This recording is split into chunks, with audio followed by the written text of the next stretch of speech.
people say they always get so into their work or into what they're doing, and then they don't realize that, oh, okay, it's been 4 hours, 5 hours. I haven't even have moved out of my seat, and they're in that like caveman position. So your head's bobbed forward, your shoulders are rolled forward, your hips are tucked under, and that's why we have such bad hamstrings and lower backs, because when we're sitting, it's shrinking our hamstrings. It's making them super tight, which is pulling on our lower back. So that's pretty much the common case of why we have lower back pain. And that lets you save. Look here. True Form Life. Green look on. Welcome to Exploring Mind and Body with Drew Taddia. Drew is an expert in nutrition, fitness, lifestyle, and more. And he wants to help you live a healthier, longer, and more active life. Now here's your host, Drew Taddia. All right, thanks so much for tuning in to another edition of Exploring Mind and Body. As always, I'm your host, Drew Taddia.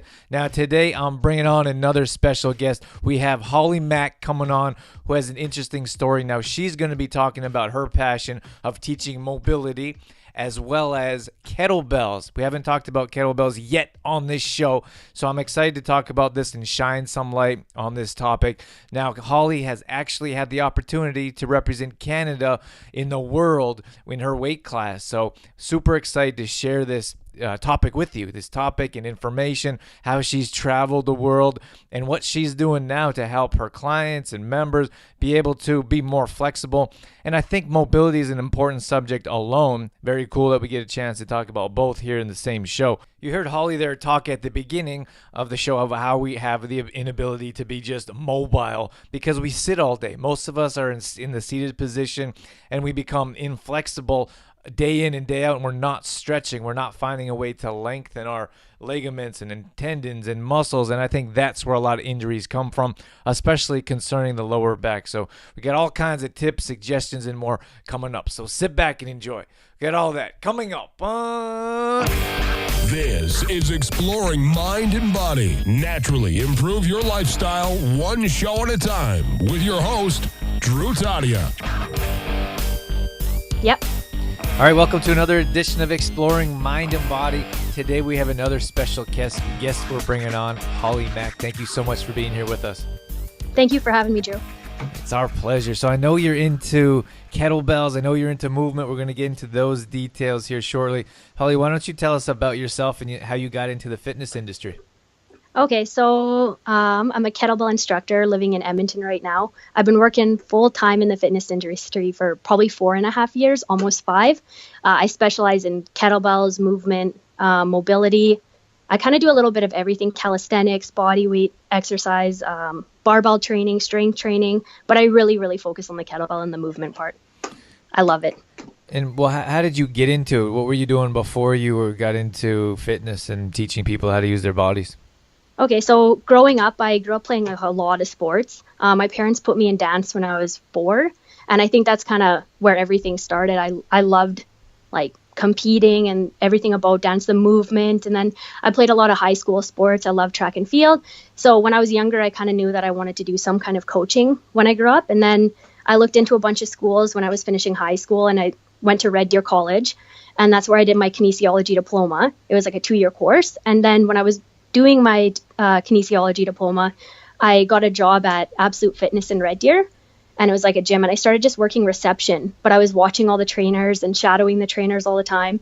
And then as soon as I was done my diploma, they hired me on right away as a personal trainer. So I was kind of lucky because I got right into the fitness industry. I know a lot of people, it takes some time to find a job, but I was pretty lucky. I kind of went right into it. And then I took a bunch of certifications once I was in Absolute. I did like my kettlebell certification, a bunch of mobility certifications. Yeah, lots of stuff like that. It was awesome. It was a good start. And then now from there you moved to bigger city. In Edmonton. And what are you doing now in Edmonton? In Edmonton, I'm doing pretty much the same thing. I'm just working out of two different gyms now. So I'm working at one on the south side, Pure Wellness Studios, and then I'm working at another one called the Foundry Athletic Training Center. So at both, I teach pretty much the same stuff. I specialize mostly in kettlebells. So I teach a lot of overall kettlebell fitness and then a lot of body weight training and mobility. So regaining movement in people's joints. And where do you think that immobility comes from when we're talking about joints or movement, or people just, I don't know, feel like sometimes simple movements are challenging these days. Yeah. So I always get people always say movement's good for you. You should just move. But a lot of people don't know how to move, or they're already restricted in their like muscle tissue or their musculoskeletal system. So that's where I come in. I help a lot of I call them desk jockeys. So people that sit at a desk all day. So I help them. Okay, let's get up out of your desk. And it's cool now because I think the fitness industry is starting to change a lot into the mobility side of stuff. So people are getting standing desks, but then a standing desk can be hard because they're not moving standing, they're just standing there. So then I teach people how to move their hips, move their shoulders, just so they don't get that muscle tension and headaches and stuff. And where does that interest or maybe passion to teach that come from within you? I think a lot of it came from Absolute, watching the other trainers, how much they moved. Because I know the owners of Absolute are martial arts. They do a lot of martial arts. And so movement was really, really important. And it is with kettlebells too. And growing up a dancer, it's all about moving from within the joint, not just trying to cheat your way into like a split. If you can't get into the split passively, then it's kind of useless. So it's moving through your joints. And that's what dance kind of taught me, a lot of that. So yeah, and then I love it. I love helping people, seeing people get into ranges of motion that they might not ever knew they could get into, or helping them regain them. So you were into dance? Yeah. Oh yeah, I did pretty much everything. I did tap, hip hop, lyrical, contemporary, point, ballet. Pretty much all of it. Yeah. And do you do any of that now? No, I don't really. No, I stopped doing it pretty much when I went to college. I stopped with the dance because, I don't know, it's kind of like leaving your childhood behind and moving on to something new. So, yeah. So you could do like a dance kettlebell type of movement. I could try. It'd be probably pretty funny, but dangerous too. Have you heard of prancercise? No, I've never heard of that. Prancercise? Or are you just making that up? No, I think it's a real thing. Oh, Matt. Yeah, I've heard of like Zumba and stuff like that, but no, I've never heard of prancercise. It could be, not to offend any of our listeners that may be into it, but it might be one of the most ridiculous things you'll ever see. Oh, man. Okay, I need to YouTube this after. You need to check it out. They just kind of dance around, and it's a thing. I think it's a thing. Well, that's interesting. Yeah, I should look into that. That'd be funny to watch. It's entertaining. So when we talked about how movement interests you. So when you teach, is there anything specifically? Let's say some of our listeners they feel like they're not all that flexible, or they have some mobility issues. Is there anything that you could share, vocally or audio only, that could help them? I know I always say, movement is medicine. So the more you move, the better it is on your body. And listen to your body. If your shoulders are tight, well, then you probably need to move them. Like simple stuff, shoulder circles, hip circles. I know it sounds so easy. Going for a walk, that's so good on our joints. And just getting out of your chair, standing, that stuff's super important. Do you think a lot of people, or a lot of your clients that you're working with, do they sit in their desks or seats all day and not get up and walk around? Oh, totally. People say they always get so into their work or into what they're doing, and then they don't realize that, okay, it's been 4 hours, 5 hours. I haven't even moved out of my seat. And they're in that caveman position. So your head's bobbed forward, your shoulders are rolled forward, your hips are tucked under. And that's why we have such bad hamstrings and lower backs, because when we're sitting, it's shrinking our hamstrings. It's making them super tight, which is pulling on our lower back. So that's pretty much the common case of why we have lower back pain. It's just sitting. So I always recommend just getting up, getting out of that chair. How often do you think we could get up while they're working? Could you set an alarm? I think. Yeah. So a lot of people, I'd say to start with, so say you're working for an hour long, okay, get up for 20 minutes within that hour. So setting an alarm on your phone helps a lot too, because then you're more aware of getting up and you have that alarm to get you up. And then, so when it comes to that mobility, what kind of issues do you find with your clients that are restricted or have that immobility? Are there other health issues that come with that? like lower Oh, back? yeah. Go ahead. Oh, yeah, 100%. So a lot of people will come into training and they have all these goals. I want to lose 25 pounds. I want to lose 30 pounds right off the bat. That's like their number one goal. But then they can't touch their toes, or they can't get into a squat because their ankles are so tight from sitting. So I always address the mobility side of things first with almost all of my clients. I'm like, okay, we're going to take a step back and I'm going to show you some mobility drills. We're going to see what your flexibility is like. And then usually it's an eye opener for a lot of people that they have restrictions in their musculoskeletal system. Their body has adapted to what's wrong, pretty much.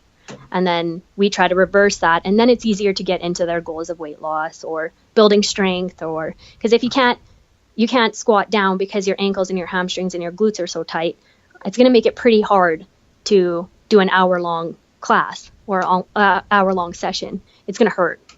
So I address usually the mobility first. So when you find someone that has restrictions, how do you start with them, or what do you get them going on?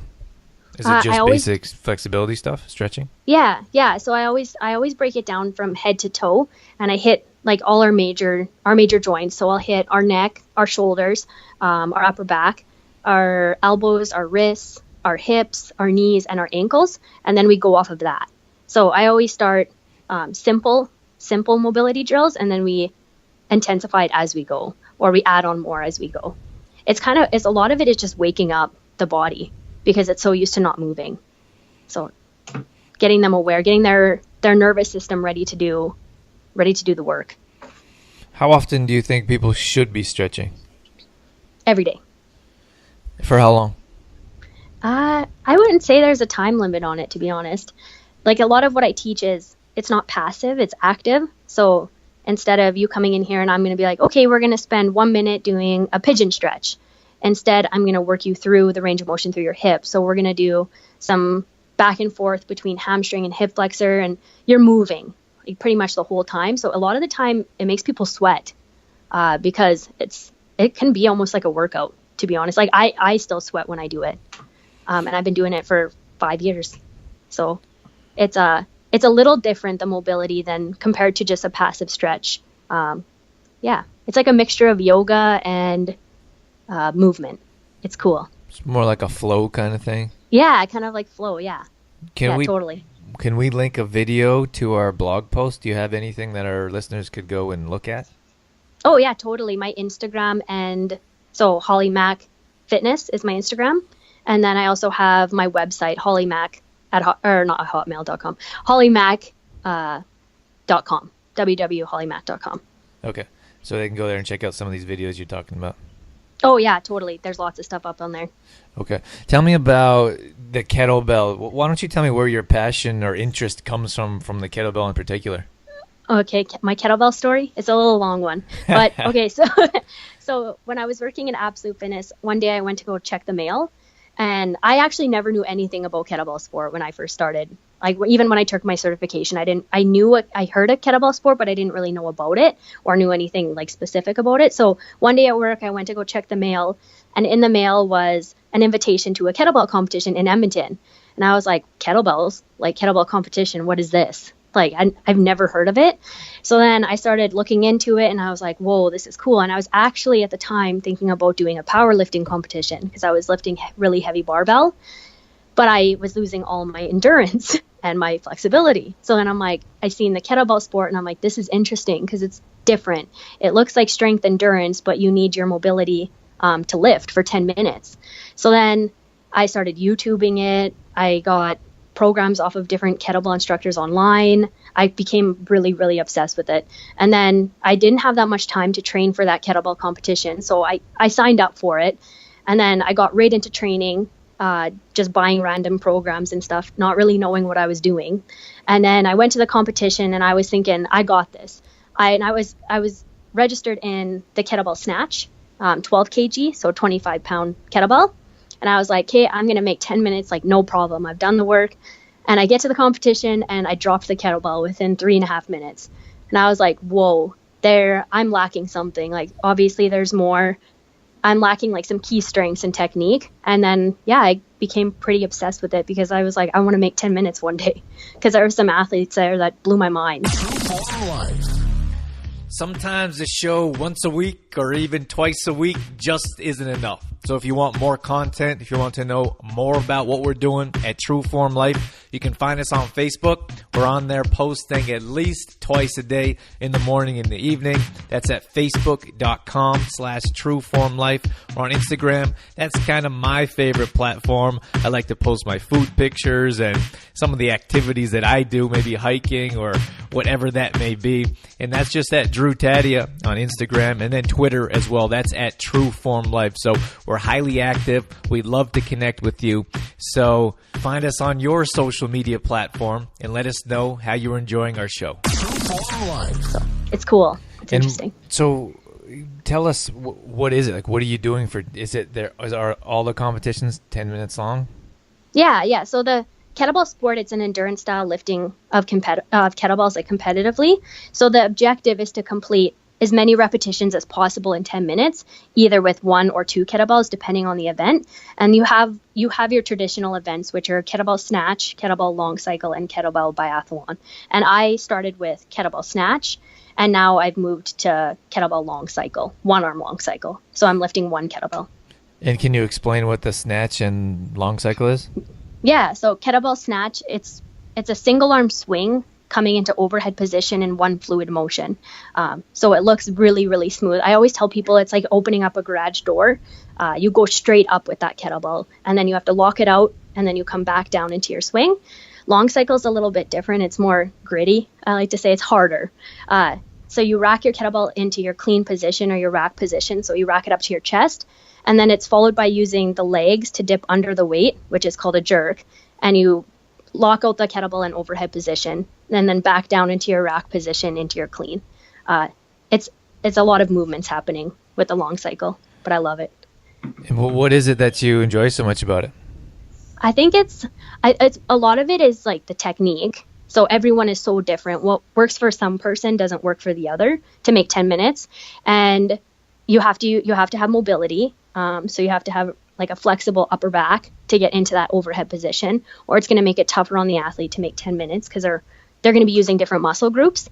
It's very lower body dominant, which I liked because growing up, I wasn't I was strong in my legs, but I didn't have like the muscle, like lean muscle mass or lean like strength. Every day is different. And I think the mental side of it too, because the kettlebell teaches me something new every single time. Some days I think I'm really good, and then some days I have to lift a heavier kettlebell, what I'm not used to, and it's a new ball game. It's 10 times harder.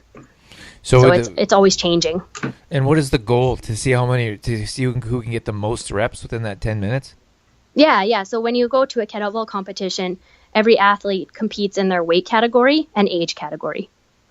So you're put in with someone that weighs the same as you, lifting the same kettlebell as you, and around the same age as you. So a lot of factors. And then to see who could get the most reps within that 10 minutes. Yeah, who can get the most reps within 10 minutes. And can you take a break? No, you cannot put the kettlebell down. So you can switch arms, because I do the 1-arm long cycle. So I have one switch in there, and usually you want to try to have even sides. So 5 minutes on your right, 5 minutes on your left. A lot of the time my right can go a lot longer than my left. So usually I'm like 6 minutes and 4 minutes. But yeah, you can't, once that kettlebell hits the ground, it's over. And can you switch? Did you say one switch? Yeah, you only get one switch. So do you start with your left, and when that gets tired, you go to your right? Actually, I kind of switched my way, because I used to do, starting with my left. But then I found that because I was so nervous, because you have so much adrenaline and your nerves are pumping, I found that with my left, because I know it's weaker, it kind of made me nervous. And I was always scared, I'm going to drop this thing or I'm going to mess up. So I've actually started with my right. I've been starting with my right for the last year and a half, I think I've been doing on my right. So I start with my right, push it as far as I can because I know it's strong, and then I finish with my left. And I've been hitting 10 minutes continuously. And that's a goal. Like, that's something that's challenging to work towards. Yeah, that's the main goal, is to hit 10 minutes. And if you can make 10 minutes, that's amazing. So I feel like I should try this. Yeah, you would like it, actually. I think you would like it. You should. Okay, I got a kettlebell right here sitting next to you. I'm going to give it a try. I don't know how much it weighs. Don't hurt yourself. And then, okay, so you're going to some serious competitions with this. Are you representing Canada? Yeah. So I just got back from South Korea 2 weeks ago. I was in South Korea representing Team Canada at the Kettlebell World competition. And how did you do? I placed bronze, and in 10 minutes, I did 123 reps with a 16 kg kettlebell. I wish I knew what that was. Is that a lot? I'd imagine 16 kg is 35 pounds. Well, I mean, like around 35. Is that a lot of reps? Is that your rep? Oh, yeah. And like, for example, in nationals this year, so nationals was held in Moose Jaw, and you have to qualify for Team Canada. You have to hit Canadian nationals. So I think that was in July. I'm pretty sure nationals was in July anyway. And I was doing the one arm long cycle because that's the one I wanted to qualify for Team Canada. And I was lifting the 16 kg in my weight class, and I did 115 reps. And then gearing up for Worlds, I hit 123, and that's the strongest I've ever felt under the kettlebell. Wow. The training paid off. Yeah, it was a lot, but it paid off. How many reps would the gold get? I'm not 100% sure. I think she did 139 or 130. I can't really remember it. There was a mess up with my weight class. I was in the weight class, the 53 kg weight class. Well, I thought I was. And then at medal time, I got bumped to the 58 kg weight class because there was a mistake. And apparently the 53 kg weight class has been taken out. And we didn't know that. So then I didn't really know what those girls that were in the 58, what their numbers were. But I was still pretty proud of myself because in total, there was about 12 of us combining like the weight classes. Yeah. And then, so you were third out of 12? Yeah. But if I was in the 53 kg weight class, I would have took gold. Wow, that's awesome. So, yeah. And is this something that you want to continue doing, competing? Oh, 100%. Yeah. I've already been looking at other competitions, trying to figure out where I want to go. And what is the next step? Like, you've already represented Team Canada. That was my number one goal, is to make it to Worlds one day in the sport. Because Worlds, I've usually never had anyone in my weight class, and Worlds, it's the entire world. Like, there's people there that don't speak the same language as you. It was crazy, and top judges and top venues, and it was just amazing. But now moving forward, I want to lift heavier. So I want to put on some weight and lift heavier. So when you went to Worlds, did you go with how many team members from Team Canada did you go with? There was 15 of us from Team Canada, on Team Canada. And you guys all traveled together? Well, everyone was kind of flying out of different locations in Canada. Like, there's quite a few people flying out of Toronto because we live in Alberta. They flew us to Vancouver, and then from Vancouver we went to Korea. But people were flying out from different places, so I guess that makes sense. Yeah. People were coming from all over Canada, you wouldn't leave together. Yeah. No, it would be hard to meet up and then travel together. So we were all kind of on different flights, depending on what flight you got. And then, so what, is there another competition next year? Is this an annual thing, or how does that work? Oh, yeah. It happens every single year. So I'm pretty sure this is the first year that kettlebell sport is being looked at by the Olympics. So this Worlds was pretty big to be at. And eventually moving forward, they want to try to push it to get into the Olympics. So that would be really sweet. Hopefully I'm still competing by then. So that's something that you would aspire to do? Oh, 100%. That'd be amazing. But I'm definitely going to keep up with it. I love it. So what does a training schedule look like are you just lifting kettlebells the whole time, or? No. So I do a mixture of kettlebell training, and I do a lot of mobility work. So keeping up with my own recovery so I can lift heavier. And then I do a lot of strength training. So for example, for training for Worlds, I was doing kettlebells four times a week. And then I was doing my own strength training like 2 or 3 times a week. And then before all of my training sessions, I did like a mobility session myself. So some foam rolling and a lot of active stretching.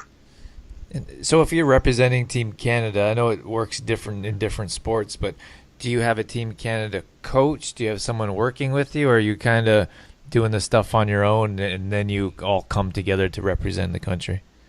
Well, that was like the cool part about moving to Edmonton, because when I was in Red Deer, I was pretty much coaching myself. Well, I would buy some programs off of different kettlebell instructors online, but I didn't have someone there watching me. And then when I moved to Edmonton, there's a team here called Team Foundry, and I've been watching them since I've been competing. Like, their team is so inspiring. Everyone is so nice. All the athletes are awesome. So when I came here, I inquired about joining the team, and they knew who I was because they seen me at different competitions. So my coaches here trained me for Worlds, and same thing for other people in like different provinces. Their coaches or their team that they're on in that province got them ready for Worlds. So you joined that team so they could help you prepare for Worlds? Oh yeah. I made like huge leaps in my kettlebell, in competing in kettlebells. Like, from training by myself, there was a lot of stuff I didn't know, and technique stuff I was missing. And then when I came and I joined the team, I was like, whoa, there was like a lot of things in my technique I never seen, but a coach did. Someone that has been competing in it forever, they were noticing, and it helped me grow. And I think that's why I made Worlds this year. And what happens with team? Well, is there coaching through Team Canada? Or I know what you just explained, you're with this other team, but I mean, is there coaching, like follow-up, or are you in contact with anyone after the competition? Or yeah, you still, like, you stay in touch with everyone from the competition, and like there's always competitions throughout the year, so you see people that you were with on Team Canada, right? But when we were in Korea, there was representatives for the entire team. So there was like Slava, he was a representative, and then my coach Renee, I was lucky because she was my coach. She was also a representative, so they kind of took care of us when we were in Korea, which was nice because it was such a foreign country from what I'm used to. Yeah, what was Korea like? I wouldn't go back. I liked it. It was an amazing experience, but I don't know if I'd ever go back to South Korea. I think I pictured something different in my head. And then when we got there, we were so foreign. Like, not very many people speak English. It's such a fast-paced city. Like, it's so massive. And I took for granted the space we have in Canada because they don't have very much space there. It was just, everything was just tight. Oh, yeah. Just so many people, and like, you have no room. I remember when I lived in Germany for a number of months, and I'd imagine that South Korea would be even more congested than Germany. Yeah. But I was there, and it seemed like so many people were like walking around. I was in Hamburg, a bigger city, and it was like ants. Like, I felt like an ant. Like, just there's so many people, and you're just like walking around amongst thousands of people all the time. Yeah, that's exactly how I felt in South Korea, and the tension from the north. You could feel it. And that was also, I don't know, we take that for granted in Canada because we just see stuff on the news. But when you're there and you're kind of part of everything, it's scary. You can feel it. It's weird. Yeah. Yeah. Are you doing kettlebell training now, or do you teach that in the classes that you run? Yeah. So I teach overall kettlebell fitness. I don't teach too much of the sports side unless I get a client that asks, like, specifically they want to learn it, just because there's so much more to it than just a regular like kettlebell two-hand swing. Because with sport is called, it's like a softer style of kettlebells, where when you're doing just a fitness class, it's called hard style. So they're actually really different. So I usually teach just the kettlebell fitness, overall fitness. All right, Holli, is there anything else? Can you direct us to your website again, or if there's anything else you'd like to add just before we wrap it up? Okay, so my website again is hollimackfitness.com. So you can usually just type Holli Mack Fitness in Google and it will pop up. And then my Instagram is where I post pretty much all my videos. Right now I'm doing 12 days of mobility, kind of like 12 days of Christmas, but mobility. So every day I'm posting one mobility drill until Christmas. So if you're interested in knowing any more about the mobility, I highly recommend checking it out right now. And it's on my Instagram. So that's Holli Mack Fitness. That's going to wrap it up for this edition of Exploring Mind and Body. As always, thank you so much for being here. Thank you for tuning in and being a part of our True Form Life community. You can download our free app on any Apple device so you never miss a show. All past shows are going up on exploringmindandbody.com.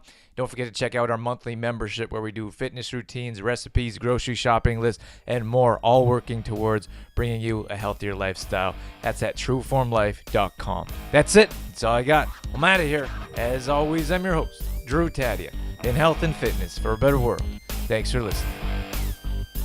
You've been listening to Exploring Mind and Body with Trueform Life's Drew Taddia, fitness expert. To find out more about the show, Drew Taddia, or to listen to past shows, visit exploringmindandbody.com.